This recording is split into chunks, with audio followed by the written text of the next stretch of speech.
बाहिर आकाशमा कालो मुस्लो बादल लागिरहेको छ। साउनको महिना झमझम पानी दिउँसोबाट परिरहेको अझै बन्द हुने छाँटका देखिएको छैन। तल बेसीको खोलाको गर्जनले पुरै गाउँ गुन्जिएको छ। गाउँलेहरूलाई तल बेसीको खोलाभन्दा माथि डाँडाको पहिरोले निकै तर्साउने गरेको छ। पानीको तपकानले बारीका मकैका पात झमझम बजिरहेका छन्। घर छेउको बलेसीमा रोपेको फर्सीका पातमा पानी झरेको आवाज, मकैका पातमा बजेको आवाज अनि बेसीको मडारिँदै गरेको लिक्वा खोलाको आवाज हरिहरको घरको कोठाभित्रसम्म पुगेको छ। कोठामा मधुरो सोलरको बत्ती जसो तसो काम गरिरहेको छ। आज घाम नलागेर होला बत्ती पनि कति मधुरो बलेको, हरिहरकी आमा बोलिन्। कुनामा बसेर बत्ती काटिरहेकी छिन् उनी। माटोको गाह्रो, एउटा 2 पल्ले झ्याल अनि एउटा ढोका सिवाय कोठा दिउँसै अँध्यारो हुन्छ। एउटा खाट एकातर्फ राखेको छ। खाटमुनि छेउमा सुकुल ओछ्याएको छ। खाटको सिरानतर्फ एउटा ठुलो कन्तुर राखेको छ। एक कुनामा आमा बसेकी छिन्, अर्को कुनामा हरिहर बसेर गोरुलाई दाम्लो बाँड्दैछन्। छेउको खाटमाथि सानो छोरो बसेर सानो गाडी कुदाउँदै भुमभुम गर्दै खेल्दैछ। बाबा, यो गाडी त कस्तो पुरानो भयो, भोलि नयाँ गाडी किनिदिनु है। छोरो खाटमाथिबाट बाउ हरिहरतर्फ फर्केर बोल्यो। हुन्छ, म भोलि बजार जान्छु अनि छोरालाई नयाँ गाडी किनिदिन्छु है। हरिहरले दाम्लो बाँड्दै छोराको मागलाई पन्छाउन मात्र बोले। बिचरो अबोध छोराको अनुहारमा खुसी छायो, मानव अहिले नै हातमा गाडी आए जस्तो देखियो। खुसी भावमा मेरो भोलि नयाँ गाडी आउँछ, मेरो भोलि नयाँ गाडी आउँछ भन्दै फेरि त्यही पुरानो गाडी कुदाउन थाल्यो।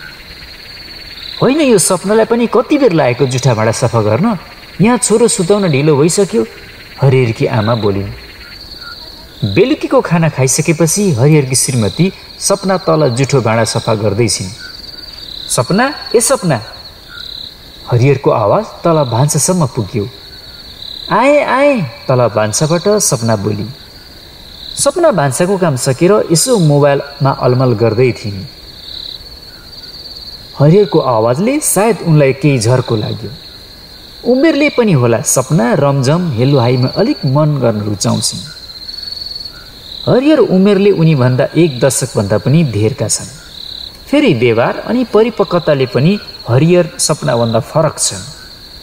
आर्थिक अभावमा हुर्केकी सपना, राम्रै व्यवस्था भएका हरिहर चञ्चले र कम उमेरमी हरिहरको हात थाम्दै लगनगाँठोमा बाउआमाले बाँधिएका थिए सपनालाई। यही उमेर अनि सोचाइको कारण यी दुईमा सानातिना कुरा पनि बेला बेलामा ठाकठुक परिरहन्छ।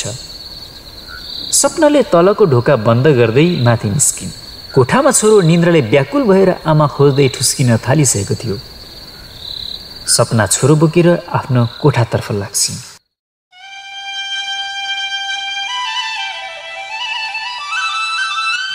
एका बिहानै पेट दुखिरहेको छ, जचाउन सहर जान्छु, चाँडै फर्किन्छु भनेर सपना घरबाट निस्केकी थिए। हरिहर आफैले उपचार खर्च समेत दिएर पठाएका थिए सपनालाई। अबेरसम्म घर फर्किन सपना।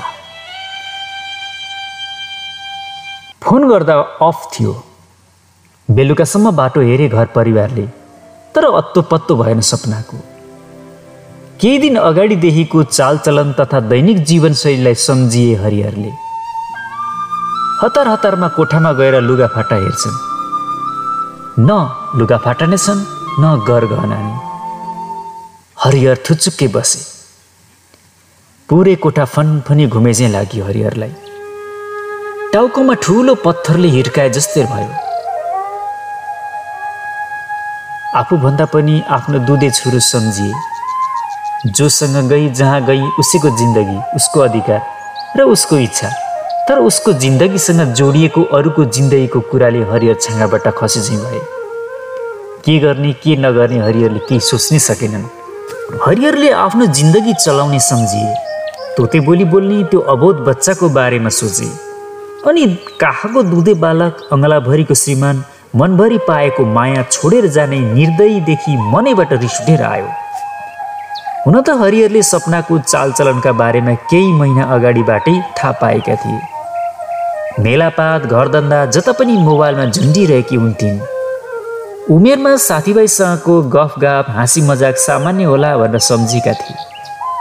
यति भयानक र निर्दयी कदम चाल्नुमा पूर्व सङ्केत भनेर बुझ्न सकेनन् हरिहरले। सायद हरिहरकी आमाले रिसमा होस् या अर्थीका रूपमा, टोकसको रूपमा होस् या गालीका रूपमा बेला बेला हरिहरलाई बुहारीको चालाको बारेमा कुरा गर्थिन्, तर हरिहरले त्यो कुरालाई कहिले गम्भीर रूपमा लिएनन्। उमेर हो, मोबाइल चलाउनु, फेसबुक चलाउनु सामान्य कुरा जस्तो लाग्थ्यो। घरधन्दा मेलापातको कामबाट यसो मन बहलाउन चलाउँछ के भो र भन्थे हरिहर। आज हरिहरले पहिलेका सपनाका एक एक क्रियाकलाप सम्झिन थाले। हरेक क्रियाकलापहरू अहिले पो शङ्कामा देखिन थाले। छोरोलाई पनि बेलुका सुत्ने बेलामा मात्र नत्र अरू बेला पनि झर्को र फर्को मात्र गर्ने। छोरो पनि हजुरआमाको पछि पछि मात्र कुर्ने गर्दथ्यो। घरिघरि मात्र मम्मी खोज्ने अनि राति सुत्ने बेलामा भने मम्मी नै चाहिने। हरिहर कोठाको झ्यालबाट बाहिर निहाल्छ। छोरो आँगनमा साना साना लट्ठी भेला पारेर खेलिरहेको छ। हरिहरको मन भक्कानिएर आयो। हरिहर, ए हरिहर, होइन हाम्री सपना आज कहाँ गएकी हो? तल्ला घरे साइला काकाले त सहरमा काठमाडौँ जाने बस पार्कमा भेटेको रे त। तँ त बिरामी भएर अस्पताल जचाउन गएकी भन्थिस् त। आमाले भर्याङबाट उक्लदै हतारिएर सबै कुरा भनिसकिन्। खोइ आमा, लुगाफाटा गरगहना केही छैनन्, हरिहरले जवाफ दिए। हे भगवान्, मैले तँलाई पहिलेदेखि नै भने हो नि, मेरो कुरालाई टेर पुछर लाइनस्। अब यो नाबालक छोरोको बिजोग यस्तै हुन्छ भनेर त मैले पहिले देखेकी हो नि। आमा फलाक्दै तल झरे।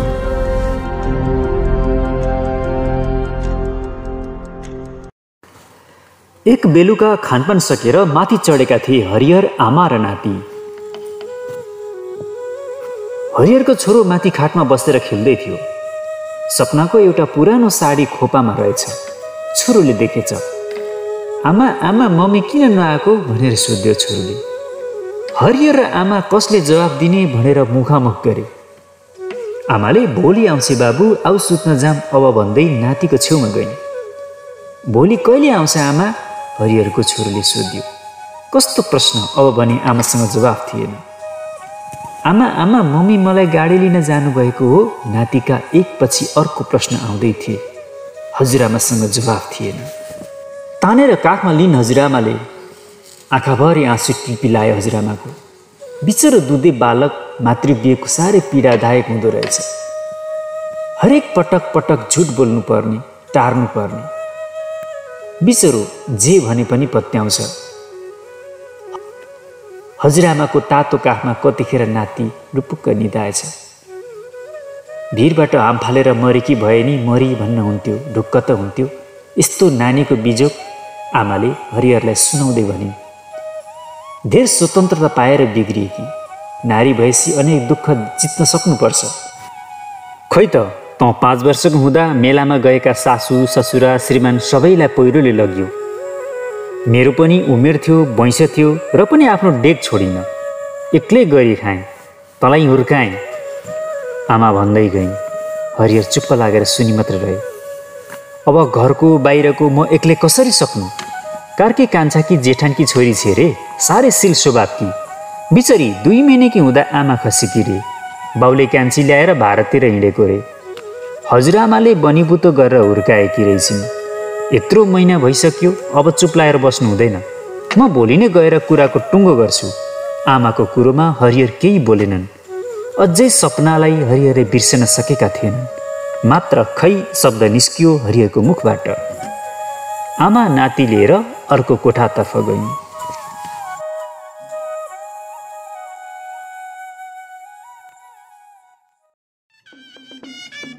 फेरि हरिहरको घरमा पुरानै शैली देखिन थाल्यो। हरिहरले आखिरमा आमाले कुरा गरेकी केटी लक्ष्मीसँग विवाह गरे। साँच्चै संस्कार, घर व्यवहार चलाउने बुहारी पाएका थिए हरिहरका घरकाले। पूजापाठ, दान धर्म सबै जाने कि सौतेनी छोरालाई पनि उत्ति नै माया गर्ने, उत्ति नै रेखदेख गर्ने। विवाह गरेको 7 महिना भइसकेको थियो। आमाले एक बिहान चामल केलाउँदै गर्दा लक्ष्मीलाई छोरोको देवघाटमा एउटा भाकल थियो, थुप्रै भयो, तिम्रो भोलि बिहानै बुढाबुढी जाऊ है भनिन्। नाति मसँगै बस्छ, कहिले जुर्दैन। आमाको कुरामा लक्ष्मीले केही निर्णय दिइनन्। खोइ आमा, तपाईँ घरमा एक्लै छोरालाई नै कुरा गर्नु नि, यति मात्र भनिन् लक्ष्मीले। अरू बेला नि घरको कामले फुर्सद मिल्दैन, तिमीहरू पनि विवाहदेखि कति गएका छैनौ। 2-3 दिन यहाँ घरमा आपत्ति हुँदैन, म गर्छु, आमा यति भन्दै गोठातर्फ लागिन्।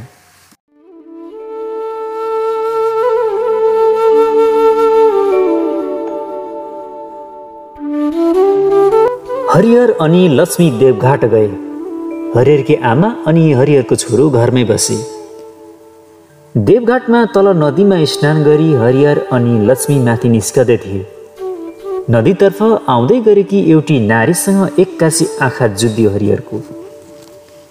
न ती नारी बोलिन् न हरिहर, दुवै मुखामुख गरेर अडिए। ती नारी त्यही सपना थिइन्। खैरो सुतीको साडी अनि पहेँलो रङको चोलो लगाएकी, खाली हात, निधारमा पहेँलो चन्दन, खुट्टामा साधारण फित्ते चप्पल, ती भरभर शरीर, चेहरा, मुस्कान केही छैन। पालुवा फेर्ने बेलामा झरेका पात जस्तै देखिएकी थिई टिटलाग्दी सपना। हरिहरका आँखा त्यसै रसाए। सपनाले मुन्टो बटारेर लक्ष्मीलाई हेरी। सारीको फेरोले मुख छोपी सपनाले। के गरौँ कसो गरौँ भयो सपनालाई। धरती नै फाटे पनि पस्ते जस्तै भयो सपनालाई। निहुरेर हतार हतार तल झरी। छोरोलाई कस्तो छ भनेर एक वचन पनि सोध्दिन सही पापिनी, हरिहर अड्किँदै बोले। हरिहरको यो कुराले सपना टक्क अडिएर मुन्टो घुमाएर हेरी। आँखामा आँसुका धारा एक्कासी बगे सपनाका। अहिलेसम्म लक्ष्मी वाक्क परिरहेकी थिइन्, अब भने उनको भ्रम टुट्यो। तर सपना भने छोराको कुरा सुन्न साथ भावियोल भएकी थिइन्। अब लक्ष्मीले के गरौँ भयो। लक्ष्मीले सबै कुरा बुझिन्। हरिहरको मनमा सपनाप्रतिको माया अझै मनको कुनामा रहेको बुझ्न समय लागेन लक्ष्मीलाई। लक्ष्मी र हरिहर माथि लागे। पुराण चलिरहेकोले आज पुराण सुन्ने योजना थियो उनीहरूको। पुराण मण्डपमा दुवै लक्ष्मी र हरिहर त पुगे, तर हरिहर निशब्द थिए, अनुहार पुरै मलिन थियो। पुराण सुन्न हरिहर पुरुषतर्फ बसे भने लक्ष्मी महिलातर्फ लागिन्। भिडभाड निकै थियो। पुराण सकिएपछि गेट छेउमा भेट्ने है, त्यहीँ पर्खिरहनु यति भनेर लक्ष्मी महिला बसेतर्फ लागेकी थिइन्। पुराण सुन्न त लक्ष्मी बसिन्, हरिहर पनि बसे, तर दुवैको मनमा सपना मात्र घुमिरहेकी थिइन्। हरिहरको शरीर मात्र यहाँ थियो। न त अरू मान्छे नै देखे उनले, न त पुराण केही शब्द नै सुने, बस चुपचाप बस्ने काम मात्र गरिरहे हरिहरले। यता लक्ष्मीले हरिहरको अवस्था देखेकी थिइन्। हरिहरको छोराको आमासँगको बिछोड नै देखेकी थिइन्। तर विवाह गरेर अर्कै केटासँग गएकी सपनाको यो अवस्था किन कसरी लक्ष्मीले बुझेकी थिएनन्। एक्कासी यो अवस्थामा भेटिँदा हरिहर पनि आश्चर्यमा परेका थिए। लक्ष्मीलाई कौतूहलताले छोडेन। उनी चुपचाप पुराण स्थलबाट उठेर बाटो लागिन्, जहाँ अघि सपनासँग जम्का भेट भएको थियो। नदीमा स्नान सकेर बाटोमा फुलेका फुल टिप्दै आउँदै थिइन् सपना। लक्ष्मीले परैबाट देखिहालिन्। नजिक गएर दिदी भनेर सम्बोधन गरिन्। सपना एक शब्द नबोली पुलुक्क एक नजर मात्र हेरिन्। सपनाको त्यो हेराइमा पश्चाताप, पीडा, ग्लानी प्रष्ट देखिन्थ्यो। दिदी, तपाईँको छोरोले तपाईँलाई कति खोज्छ, माया लाग्दैन? लक्ष्मीको कुरा सकिन नपाउँदै सपना भक्कानिन्।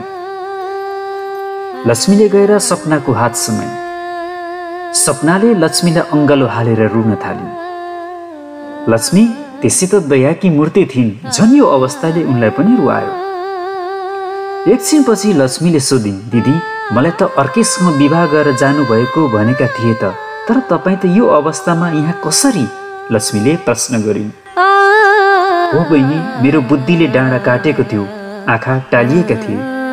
काकाको छोरो छोडेर हिँड्नुको पाप हो यो, सपना बोल्दै गइन्। फेसबुकबाट परिचय भएको केटाका मिठा कुराले श्रीमानको माया भुलेछु बहिनी। सहर बजार ठुलो घरका सपना र लालचले आमाको कर्तव्य र ममता पैतालामा टेकेछु। एक दिन 2 दिन हुँदै उसँग मन तानिन थालेछ। त्यो बेलामा विदेशमा थियो ऊ। समय समयमा पैसा पनि पठाउने गर्थ्यो। फोनमा कुरा गर्दा गर्दै खै के भयो मलाई। म त उसँग सपना बुन्दै दुध खाने बालक छोरो, त्यति माया गर्ने श्रीमान, सासू छोडेर यो नेपाल आएको बेलामा काठमाडौँ बोलायो र म घरबाट नजिकैको अस्पताल जान्छु भनेर हिँडे। सपना भन्दै गएँ। फोन नम्बर फेसबुकको माध्यमबाट त्यो केटासँग काठमाडौँमा भेट भयो। जस्तो सोचेको थिएँ त्यस्तै पाएँ। केही दिन घुमेर घर जाने अनि उतै सिन्दुर पोते गर्ने भनेको थियो। लजमा बसाई 15 दिन जति घुमफिर त्यसै बितेछ। अब घर जाने भनेर टिकट मिलाएर आउँछु भनेर हिँड्यो। त्यसपछि फर्केर आएन। फोन अफ थियो, फेसबुकमा रिप्लाई आउँदैन थियो। पछि उसको आइडी नै बन्द गरियो। सपनाले कथा सुनाउँदै गई। आफूसँग भएका गहना बेचेर लजको पैसा तिरेर त्यो केटाले बताएका आधारमा घर पत्ता लगाउन निस्के। फेसबुकमा भएको त्यो केटाको साथी मार्फत घर पुगे। केटो छुट्टी मनाउन आएको रहेछ, विदेश गइसकेको रहेछ। तर त्यो केटाको त एक छोरा अनि श्रीमती रहेछन् घरमा। अनेक प्रमाण अनि गाउँलेको साथले केटाको घरमा त भित्री। तर के गर्नु, मलाई त्यो फलामको चिउरा चपाए जस्तै भयो। घाँडो पन्छाउन सबै एकातर्फ मिलेका थिए। न राम्ररी खान पाएँ न सुत्न नै। गुरु जस्तै जोतिनु पर्यो। त्यो केटासँग कहिले फोनमा गफ गर्न पनि दिएनन्। मसँग नम्बर पनि थिएन। मलाई त्यो केटा पर्खेर बस्नुको कुनै अर्थ थिएन। त्यो केटाको मसँग रमाइलो गर्नु मात्र उसको उद्देश्य थियो। अन्तमा गाउँलेको साथ सहयोगले केटाको परिवारसँग अंशको नाममा अलिकति पैसा लिएर निस्केँ र त्यो पैसा यहाँ ल्याएर चन्दा दिएँ। अनि आफू पनि यही मन्दिरमा बसेकी छु। सपनाका कुराले लक्ष्मीका पनि आँखाहरू रसाए। अनि बहिनी, मेरो छोरालाई कस्तो छ? सपनाले सोधिन्। ठिक छ दिदी, बेला बेलामा तपाईँलाई सोधिरहन्छ। बेलुका सुत्ने समयमा खाली तपाईँको खोजी गर्छ। लक्ष्मीले भने। दिदी, मैले उहाँको मन मजाले बुझेको छु। अझै उहाँको मनमा तपाईँको माया रहेछ। उहाँको लागि नभए नि ती छोराको लागि सही जाम घर उतै सँगै बसौँला। त्यो सानो छोराको मन बुझाउन म सक्दिनँ दिदी। जाम दिदी, लक्ष्मीले बोली। लक्ष्मीको यस्तो कुरा सुनेर सपना तीन छक्क परे। हामी सौतेनी सही एउटा अबोध बालकको भविष्य र खुसीको लागि जे पनि सहन्छु दिदी। नारी एउटी देवी हुन्। त्यो सपनाले लक्ष्मीको आफ्नै अगाडि देखेकी थिए।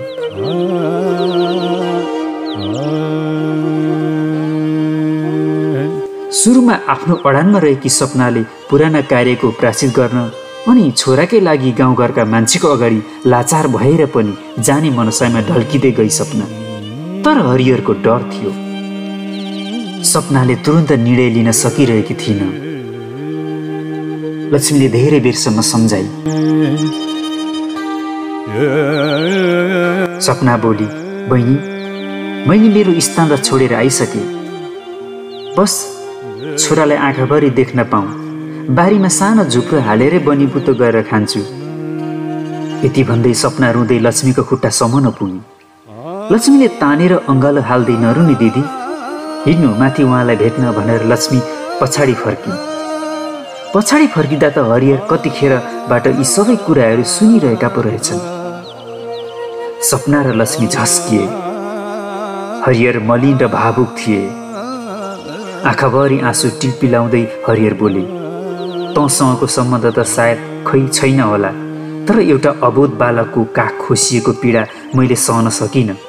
जा, लुगाफाटो के छ तेरा लिएर आइज, ढिलो हुन्छ फर्किन। अहिले फेरि गाडी पाइँदैन, हरिहर बोले। हरिहरको यो कुराले सपनालाई भगवान बोले जस्तै लाग्यो। हरिहरलाई पनि सपनाको कारणले आफ्नो जिन्दगी दलदलमा गाडिए पनि त्यो दलदलभित्र केही खुसी भेट्टायो।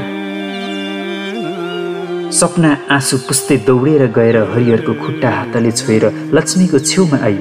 बहिनी, एकछिन ल, म लुगाफाटो लिएर बिदा मागेर आइहाल्छु। सपना हस्याङ फस्याङ गर्दै ऊ बस्ने आश्रमतर्फ लागि।